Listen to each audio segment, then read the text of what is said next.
मोठी बातमी लाखो केंद्र सरकारी कर्मचाऱ्यांसाठी आनंदाची बातमी आहे। कारण कर्मचाऱ्यांना मूळ पगाराच्या 50% रक्कम निश्चित पेन्शन म्हणून देण्याची तरतूद करण्यात आली आहे। Pension Fund Regulatory and Development अथॉरिटीने यूपीएस लागू करण्याची अधिसूचना जारी केली आहे। निवृत्तीपूर्वीच्या 12 महिन्यांमध्ये मिळालेल्या सरासरी मूळ पगाराच्या 50% रक्कम निश्चित पेन्शन म्हणून देण्याची तरतूद आहे। 1 एप्रिल 2025 रोजी किंवा त्यानंतर केंद्र सरकारी सेवेमध्ये भरती झालेल्या कर्मचाऱ्यांसाठी ही अधिसूचना आहे। सरकारी कर्मचाऱ्यांसाठी ही मोठी आणि आनंदाची बातमी।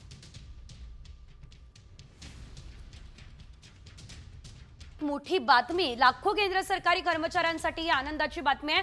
कारण कर्मचाऱ्यांना मूळ पगाराच्या 50% रक्कम निश्चित पेन्शन म्हणून देण्याची तरतूद करण्यात आली आहे। Pension Fund Regulatory and Development अथॉरिटीने यूपीएस लागू करण्याची अधिसूचना जारी केली आहे।